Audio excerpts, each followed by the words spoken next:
Hello, everyone, and welcome back to another episode of the Insurtech Building Blocks podcast. I'm Cory Schmidt, your host, and we are doing a deep dive into trends shaping the insurance industry. Specifically today, we're going to explore health reimbursement arrangements, or HRAs, with a special focus on ICHRAs. There's been a lot of talk about ICHRAs in the market, and I'm joined by a couple of folks who know a lot about this today, so excited to dig in.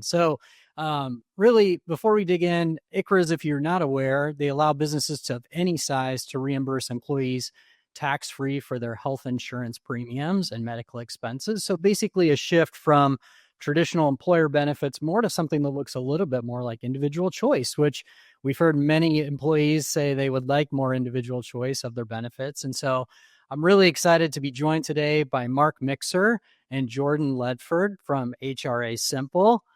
Thanks for joining the podcast, guys. Thank you, Cory. It's good to be here. Thank you.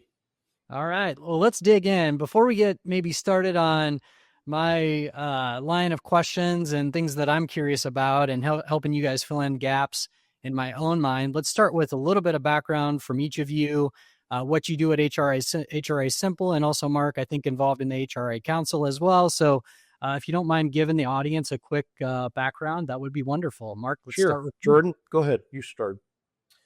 So Jordan Ledford with HRASimple. I am the sales executive. So I'm on the front lines working closely with brokers and employers just on education, but also, when they have specific requests on quotes, proposals, questions about ICHRA, I'm talking with them. So. All right. So I'm the odd guy out here industry-wise. I wear 4 different hats. I'm actually a health plan CEO. And that's what I've been doing for the last 4 decades, is running a health plan. We are a small regional player in Georgia and Tennessee, and most of our business is in the individual market, so we know that market well. And then I'm an employer. We got about 250 employees.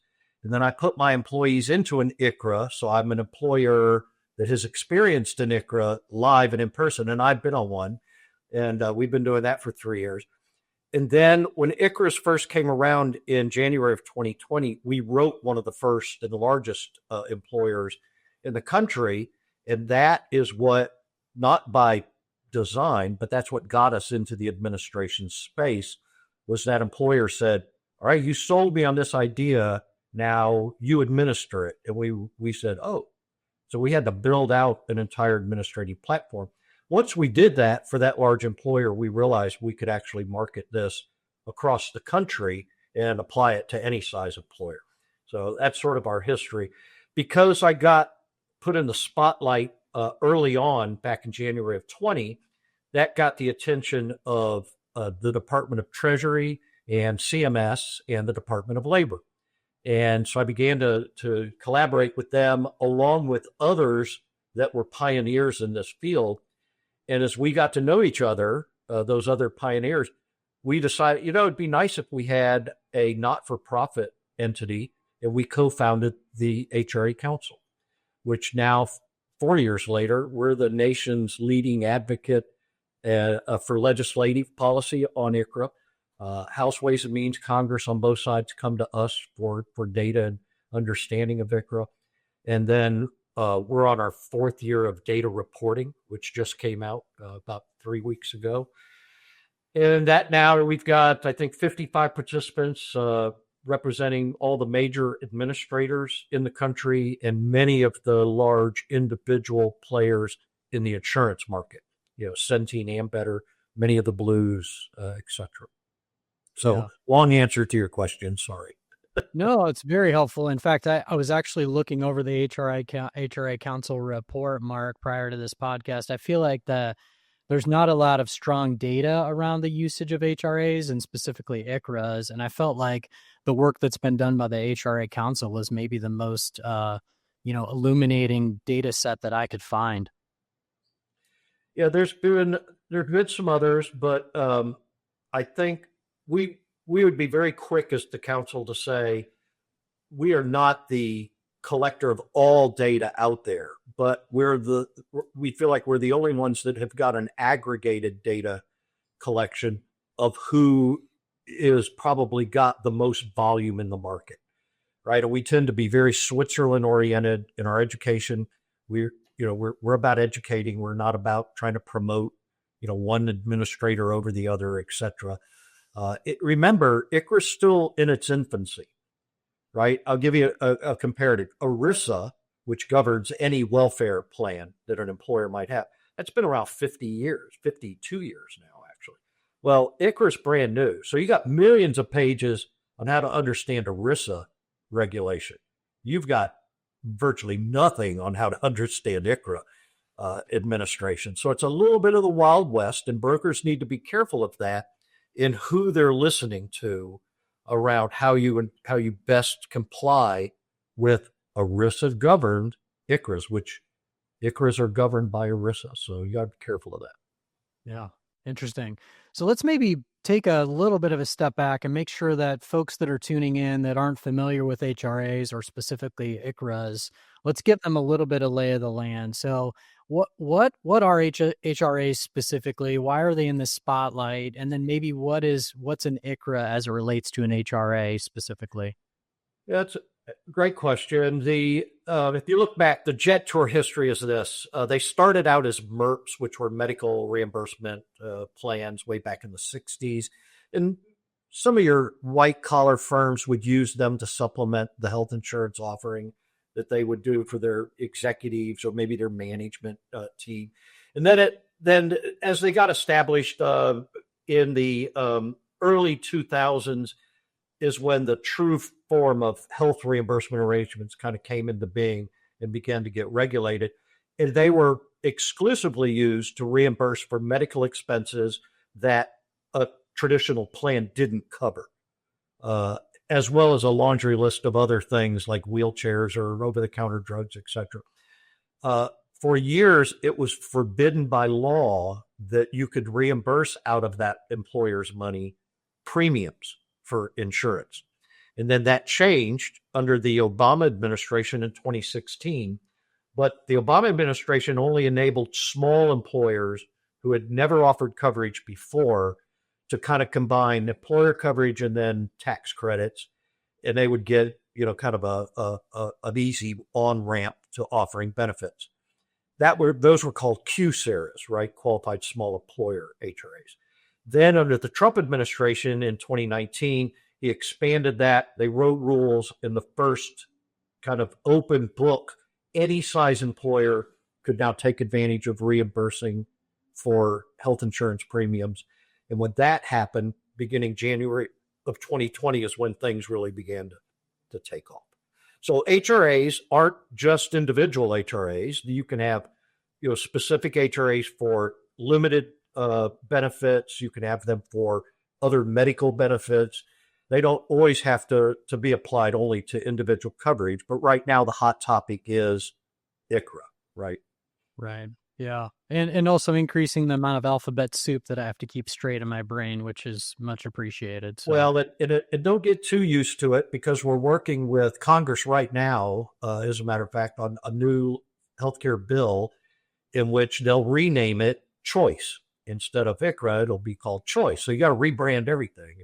Okay. Well, maybe I'll remember that one a little bit better than I will ICHRA. So it's the worst acronym ever by the federal government. I will agree. Yes, I would agree with that. So, so Jordan, I'm kind of curious. You obviously work with a lot of employer groups in terms of implementing these plans.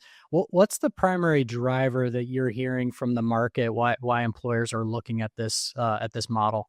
Cost. It's all centered around cost. I mean, that's usually the origination of at least interest in ICHRA. Is they get a big renewal on their group plan. And then once you get into the conversation, they start to uncover other things that ICHRA can serve, like employee freedom and employee choice, going back to the acronym. But it usually is the driving interest is all around cost. Okay. And trying to seek a better option to for something, that they can't afford. Right. I noticed on I think it was the 24 HRA Council report, it said that small groups, I think like 52% of them, the main concern was cost control and plan customization as the primary drivers. And frankly, I was surprised the number was that low. Like I figured that would be like 90+%, as a small business owner, like one of my least favorite times of the year is when we go through open enrollment and we're waiting for that, that that carrier renewal, right? To see how bad it's going to be this year. And, in a year where I think I read that like healthcare trend is already at like 11% and the carriers are facing, increased pressure on margins. I have to imagine there's a lot of tailwinds for ICHRA specifically. Is that something that you're seeing play out? Absolutely. I don't think there's any question about that. The problem comes if I'm a broker sitting in Missouri, the answer to how hot is ICHRA, in that market versus Ohio versus Nebraska versus California, et cetera. Every market's a little different, and it depends on how those state departments of insurance have regulated, believe it or not, how they've regulated stop loss. Because in a fully insured small employers, right, most states define that as 50 and fewer.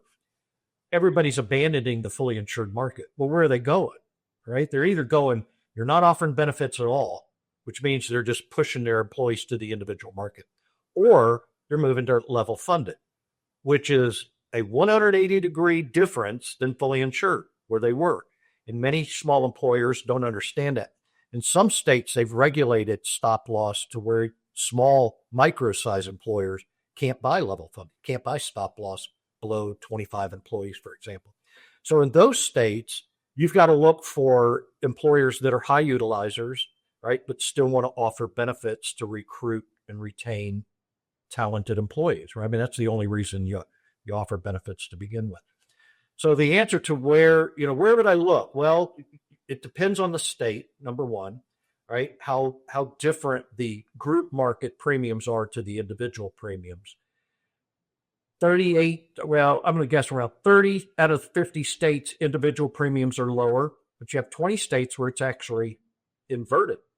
It doesn't mean that ICHRA isn't a bulb that can be deployed. It just means you got to search harder for a prospect that fits the right mold. High utilizers, people who in multiple states, they're tired of the annual angst over renewal. You got employees complaining that my employer always picks a plan, but it's still too expensive for me, and I hate the carrier they picked or the network. I mean, all of those still apply. Yeah, interesting. And I did wonder, like, how in the States, because we see the same thing with we have a product called Quote Plus that helps solve for like level funded funding arrangements and getting quotes for those products. And it feels like the states where that applies is what you mentioned, Mark, where there's a dislocation from like the fully insured market where it's gotten so expensive, or the guaranteed issue market, to like what you can get if you're willing to go through underwriting. Do you think that over time, the states where ICHRA plays, like, do you think the individual premiums will start to increase to be more on par with like the group premiums, because essentially we're shifting risk over to that market, or is that not a concern? Oh, no, it's a valid concern, particularly for next year. So remember, when I gave you my history, I've spent 40 years as a health plan CEO. So I will tell you that rates for next year are going to be well into double digits of, you're talking probably a minimum of anywhere from 12 to 15% next year for individual premiums, all the way up to 30, 40%. All right, because of the changes that the Trump administration has made and tried to tighten the guardrails around rogue, agents, people writing, business, as well as increased medical costs. The United Healthcare group CEO just the other day on an investor call said, we've had a decline in the number of fully insured, groups that we've had, and they write more than anybody in the entire country, right? So we should listen to when they say these things. And then they said, we expected trend to be 10%. It's not. It's going to be more above 11, right? And then we expect a migration out of fully insured, small group into level funded. And then one of the main drivers of that is that is a dangerous move for small employers. So they're about to get hit kind of double whammy. But let's go more simple. If my base in Georgia, for example, my base for individuals here in small group is here. Well, if medical trend is 11, they just move up together. I'm still going to be well below. Group would have to flatten at a traditional 7%, let's say. An individual would have to rise double digit for a number of years before they would catch up in a lot of states. So historically, individual plans since 2017 have tracked CPI, right? Group has been double CPI. So Wow. next year is going to be an anomaly, but it'll homogenize some of the rates where it's close. But there's probably 17 states where even a 15% rate will still make individual cheaper than group. Yeah. It sounds like it would take some amount of time for those to come closer together, probably a long amount of time, like you said, with some significant changes. Yeah. And it was, let's be transparent about it. 2014 to 2017, rates were, they were all over the board. Nobody could figure out how to make money in it. Then 2017, we all figured it out, right? And then rates have been, it's been a slow burn up since then. Yeah. Interesting.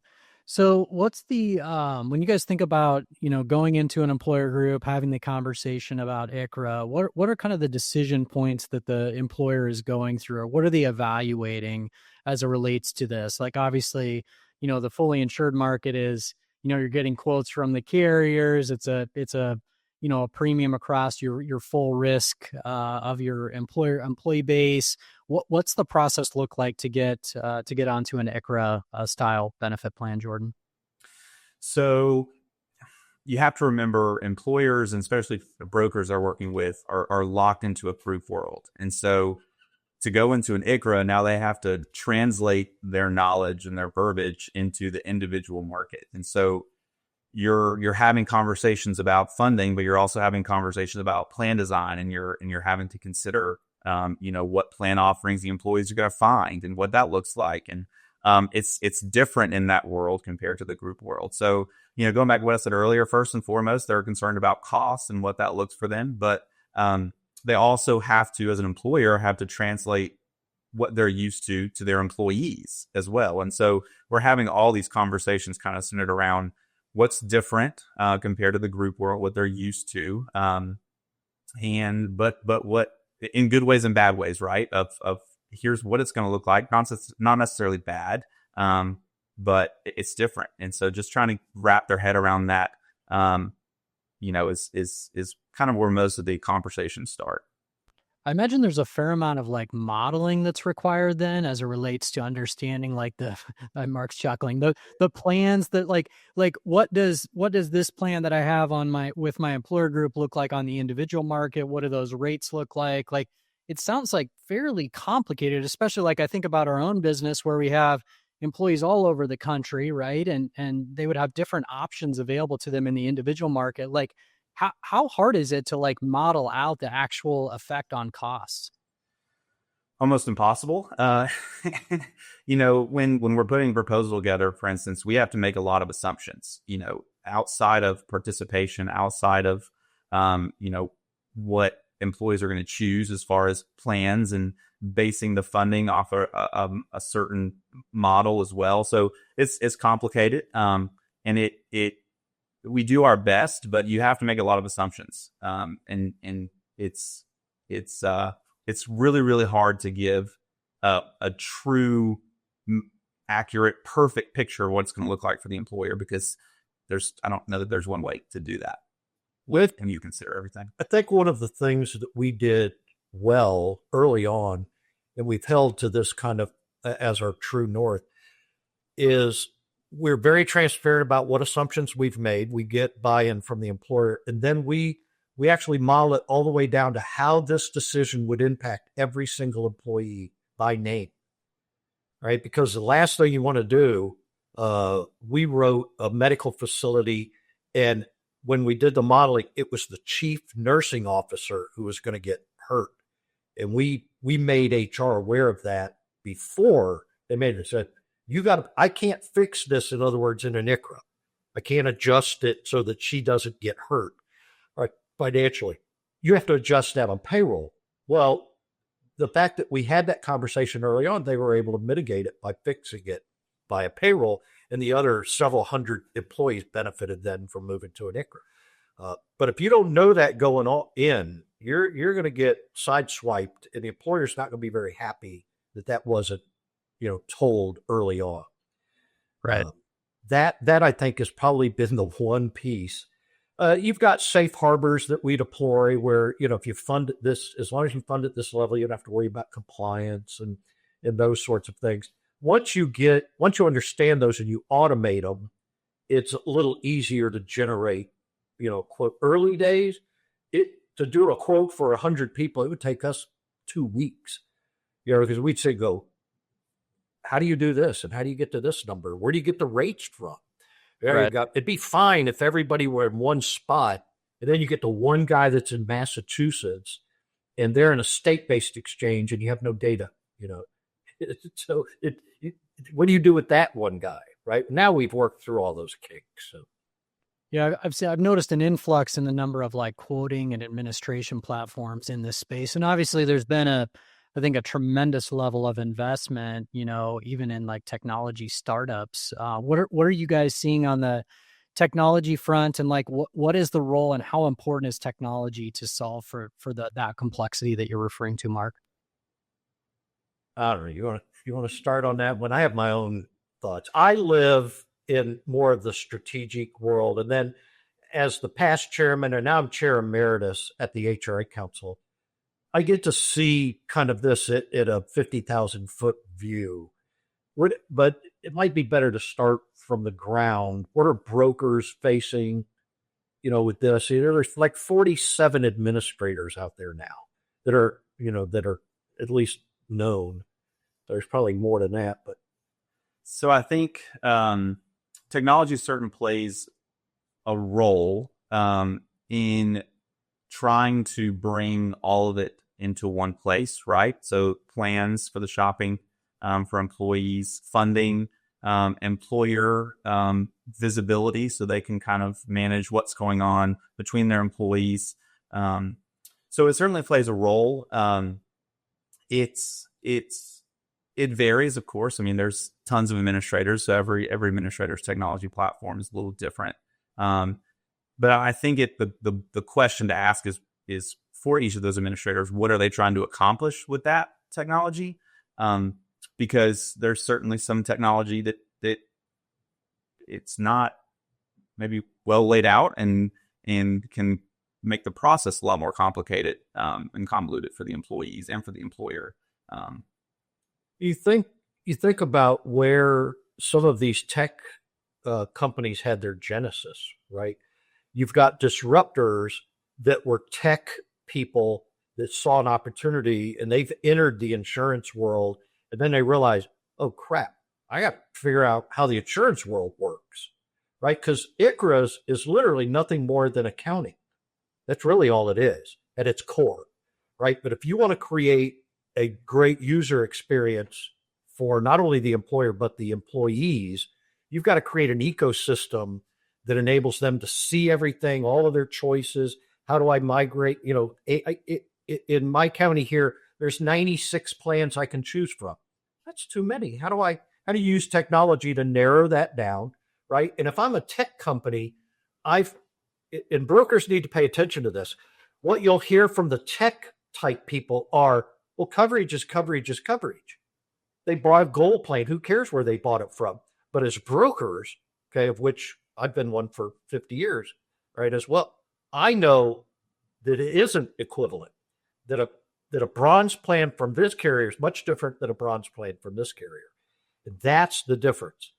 If I were back on the street today, trying to make a living as a broker, I'd look for an ICHRA administrator that came out of the insurance world and understood that technology makes life simpler, but you have to understand the insurance side of it. Right? And if you lose sight of that, you're just going to end up, it's just going to be a transaction-based event, right? Doesn't matter what they bought. I just got them coverage, so you should be happy, right? But that's not going to experience, for the beneficiary, it's not going to be a good experience if they didn't pick a plan that they understood. And that's really the broker's role. Yeah. Yeah, I imagine a fair amount, you guys even referenced this earlier, a fair amount of this is like, everybody wants that individual choice. They want that control. But like once, you push that down to the individual employee level, I imagine there's just a lot of like questions, confusion. What does this look like? How does this work? How do I wade through the 96 options and select the one that actually resembles the plan that I have today or the plan that I want? What does this look like? So let's take an employer group with 100 employees and they're going to go onto an ICHRA platform. What does it logistically look like to get the 100 employees signed up for individual benefits? Like, how does that, I can't imagine like the complexity of how that actually works, especially if they're distributed in different markets where maybe the broker that's helping them with the ICHRA platform doesn't even have a license to sell insurance and in Georgia, right? So how does this work?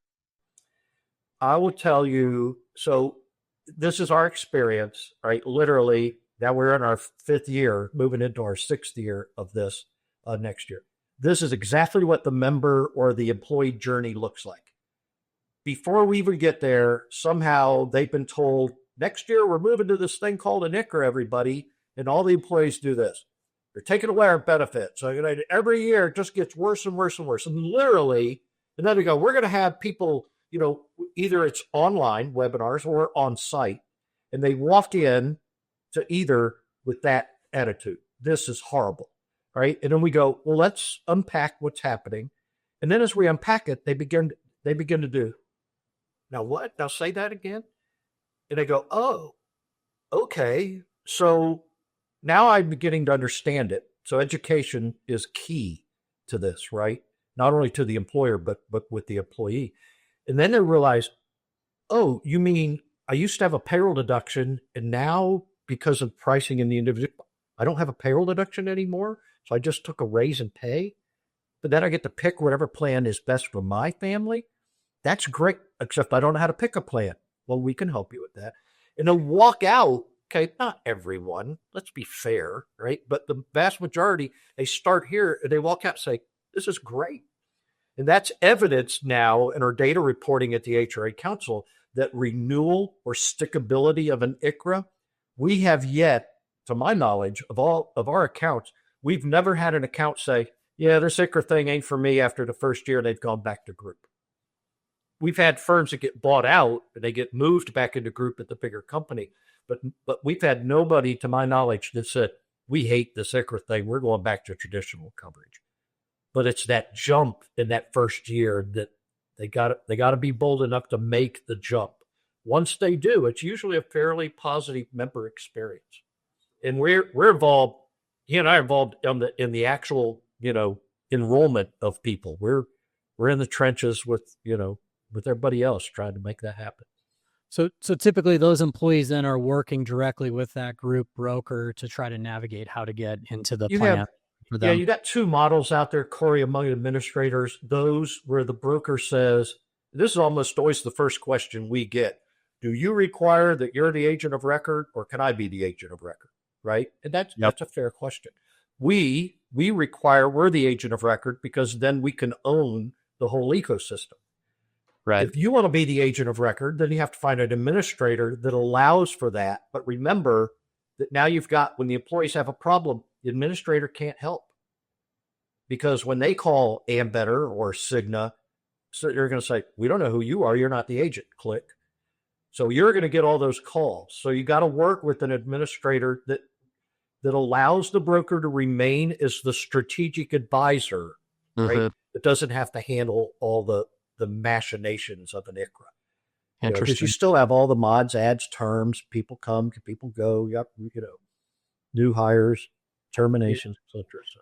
When I think about our customers, it's interesting you bring that up. Like, I know how protective they are of their book of business. And so I think I have heard that in some of the platforms, the technology platforms that are out there, like they're taking over broker of record. It actually, I think it reminds me a little bit of like what happened with Zenefits so many years ago. And I'm just curious, like, it sounds like you guys are seeing the same thing. You definitely have awareness of people wanting to retain that broker of record. Or if you remember this history, what did Zenefits become? Became People Keep, right? That now is owned by Remodel Health, which is a dominant ICHRA administrator. They know where the money is. The money's in the commissions. right? I mean, just you have to unpack it in that regard. I don't mean to be crass about it, but if all you're going to try and do is make money as a technology firm in a transaction-based event, which is all HRAs, I'm going to charge a per employee per month fee, well then, you better have a lot of value for whatever it is you're charging, because the other 48 administrators out there are going to come in and say, well, we can do it for cheaper. And if the response is, oh, well, we'll match the price, well, it's just a race to the bottom. So all of the margin is in the insurance product. That's why if you're a voluntary product agent, right, you're an Aflac, Colonial, Mutual, all those guys, ICHRA is a godsend for you because it actually creates the savings that you can then use to pay for your product. You don't have to know anything about ICHRA to do that. Give it to an administrator. They'll do the quoting, they'll administer it, they'll install it, they'll handle it. You just go sell, your pet insurance, your accident insurance, your bridge insurance, all of that, right? Same thing for other advisors. And this is where brokers get painted into a corner, is they think, well, we're the sole influencer for that employer and what they do with group insurance. Not anymore. Now you have accountants talking to their employers about, you realize how much money you might be able to save? You have attorneys talking with their employer clients. You have P&C agents that are saying, hey, I got to figure out a way to cover my increase on my P&C cover. Have you guys looked at this ICHRA thing? Because I just had another client that just saved 20%. And if you are not prepared to have that conversation, you're going to get painted out of the picture. Mm-hmm. So it isn't that you will lose a case to ICHRA. It's that they're listening now to other advisors who have morphed into being better strategic conversationalists. Related to that, are you guys seeing any influx of like traditional individual insurance brokers getting into this because they feel more comfortable working with groups, or is it typically still staying on the employer side of the house? Do you see that at all? I think it certainly bridges the gap. I don't know that there's been this massive increase of individual brokers flooding to group world or to employers, but it's definitely bridges the gap for them and gives them a little more reach. So it's there. I don't know that it's rapid. Yeah, the tendency is you tend to migrate into one or the other. If I'm big in the individual market, I may know about group, but I'm really not an expert at group, right? I'm an expert in individual. Well, now I got to figure out, how do I understand the group implication? Because remember, ICHRA is an ERISA governed health plan, right? So you got to understand that compliance side. If I'm a group person, I get all that. I get ICHRA, I get ERISA, I understand. I get how that's still a group plan, right? But I don't have any idea how the individual market works, and it works completely different than a group plan does, right? So both sides have got an education deficit that they have to kind of learn about. The best are those particularly kind of small town mom and pop agencies that live in both worlds and understand both really well. They're at the spear of being able to accommodate those employers right now. Others have to bring that expertise to the table. Yeah. It also feels like there may be a long-term opportunity for those individual insurance brokers to partner in some way with these brokers that are implementing the ICHRAs in terms of like helping the individuals actually get through the individual plan selection and enrollment process. Yeah. Well, think about it. We've, as brokers, particularly, and I come out of the group side, I was looking for, you always want to find the one employer that brought you 10,000 employees, because that way you only have one account, right? I just have to keep that one employer happy. And then carriers deal with this all the time. They go, well, no, I'd rather have all small groups. And every carrier after goes, no, you don't. I'd much rather have 5 1,000-man groups than I would 500 10-man groups, right? Because what? Because of volume. Well, now you're in the same position. You move someone from a group to an ICHRA, you just moved it from one employer client. So now you still got the same employer client, but now you got 50 employees you got to go find insurance for. And that might be different for every single one of them in different states. So the complexity just gets amplified, exponentially in that. You got to be ready for that. Yeah, and it sounds like they would need a really strong agency management platform, Mark, I, for managing that I business. don't listen. I know I don't even have just one license with the guys. I have two, right? Because you were the right solution to be able to handle both sides of that. I have an agency, right? We're one of the largest agencies in Georgia. And then the ICHRA side, I had to manage from a CRM perspective, not so much as a policyholder. And your platform saw those perfectly for us. So it was a That's great find. Yeah, that's awesome. Yeah, and And you I can, think and I wasn't being paid for that. I really actually, I'm the one who found you and said, this is a good solution. So love it. Yeah, our roots are actually in the space where you're doing both individual and group, and I think that's pretty unique amongst the players in our space. So, maybe just as we kind of like wrap things up, I want to hear from you guys about two more things. One is like we've talked a lot about the complexity of learning ICHRA, implementing ICHRA. It doesn't sound very simple. It's definitely something. Well, I guess HRASimple. Maybe you guys have figured out how to make it simple. I don't know. we laugh about that. But I'm curious, like, where should brokers turn to look for more information about ICHRA specifically if they're interested in potentially getting those options in front of their employer groups as they renew? Like, what's your recommendation for how to get ramped up on this?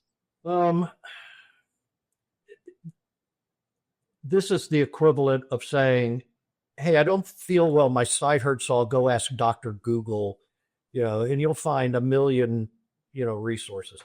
It's similar to that. I would encourage you to do this. NABIP, certainly. I helped co-author the 3-hour course at NABIP for ICHRA certification. So it's a neutral place where you can be assured your education is in creating best practice, right? I'm not promoting even my own administration company there. Right. HRA Council, we just finished a 3-hour course there along with 6 1-hour courses that you now have access to. Those cost money. You've got other ICHRA firms and carriers, right, that will put on webinars around ICHRA. I would always look at an administrator that's doing the education in light of, are you telling me what's best practice, or are you telling me what you want me to hear so that I'll pick your administrator, right? I think that's the difference. And that's hard to decipher. I wouldn't rely on any one source. I'll give you an anecdotal picture of this. One of the biggest problems with ICHRA, you have to notify the employees 90 days before the plan starts, right? Well, you don't even get your renewal 60 days before, so it's a real headache. And I was talking to one major administrator on the council, and we brought that up. We were going to bring it up to the senator from Oklahoma on House Ways and Means, and he goes, "Oh yeah, we just tell our employees don't worry about that."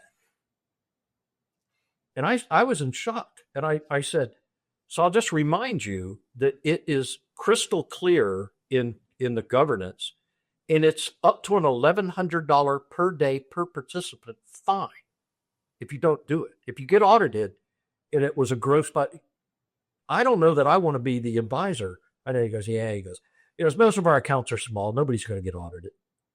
Well, that's a problem, because now if I'm taking that advice and I go carry that forward, if I'm not matching those compliance regulations or addressing them with the client, I'm really at risk. So you want somebody that comes alongside you and helps you navigate through all of those waters. And you got to find somebody you trust. Doesn't have to be only one, but I'd pick one or two that you really like, and then learn learn the way they do it. They'll be supportive of you. Yeah, great advice. And I think I always reinforce NABIP. I feel like they do a great job of being, like you mentioned earlier, Switzerland, Mark, in this. They're trying to educate and empower brokers to be more successful and bring better products and better service to their ultimate customers, which I think is an admirable mission that they have. Maybe to wrap things up, you mentioned that at times I feel like I've heard that employer groups kind of have to look at this one year and then maybe look at adopting it the following year, just because of what you mentioned around notice periods and just like trying to wrap your arms around this. Like, it feels like if you're going through a renewal, that's not the right time, to make this kind of transition. And so I feel like the growth in this market is actually, kind of like backloaded a little bit. Like, I feel like there could be more growth in the market, in future years as people are becoming more aware of this, because you have to kind of get your mind wrapped around it before you're ready to actually implement it. How do you guys see the velocity of this market picking up? I mean, I think I've seen lots of different estimates, but let's just say maybe there's like around 1 million people covered under ICHRA plans or somewhere maybe in that neighborhood. And there's like, I think 154 million on employer benefits today. Like, how do you guys see the market transforming over the next couple of years? I'm curious to hear what he's going to say. I think at the moment it's going to be steady growth, especially now that you got the eyes of the government. Legislation talks about that will extend, certain tax credits and things like that. So now that you've got that attention, I think that is 2 to 3 years, you're going to begin to see some real hyper rapid growth and adoption of ICHRA. I know that might be bold to say, but I think that as more and more people learn, whether it's brokers or employers, it's certainly coming. I'll add a little more clarity to that. I think I agree with that. I think if Congress passes the things that the House had in the original, big, beautiful bill, and they allow for on-market plans to be counted in where a salary reduction exists, that's the crux. If that happens, it will move the adoption of ICHRA into hyperspeed. We're not anywhere near hyperspeed right now. We're very similar to where 401ks were back in the mid 70s. We're slugging along. Remember, 401ks were never intended to replace pension plans, and yet that was what happened. And that's my prediction. 10 years from now, if you're listening to this now, 10 years from now, you'll look back and say, oh my God, I was around when this thing started. And I think it will become the way that small employers particularly offer benefits. Large employers, they're absolutely the ones that take forever to make a decision. It's not even a 1-year decision. Sometimes it's 2 or 3, but they're under the gun as well, right? The medical cost trend rarely goes down. It almost always goes up. So they're looking for solutions as well. One thing people tend to forget is it doesn't have to be moving all your employees over. Move one class of employees and test it out. There's 10 different classes within ICHRA, right? And that's how we wrote our biggest client. The first year, we only wrote one division, and it went so well that literally they went, let's just put everybody on this the next year. So that's often a way to get kind of your toe wet, dip it in the water that way. Interesting. Yeah, I wasn't aware that you could do kind of a fractional or partial approach to ICHRA adoption. Well, great guys. This was really insightful. I'm interested to see how this like parallel to the 401k plays out, Mark. I do think as an employee, as a business owner, I think the desire for us to drive more choice and selection down to the individual employees and not get in the middle of their, health decisions as it relates to their insurance coverage, I think makes a ton of sense. And it will be really interesting to see how this plays out. But this is really helpful for me to get my arms around kind of the different dynamics. And you guys are doing some interesting things there at HRASimple. Thanks for taking the time. And it was a pleasure talking to you. Absolutely. Thank you, Cory. Always good to see you. Yes, thank you.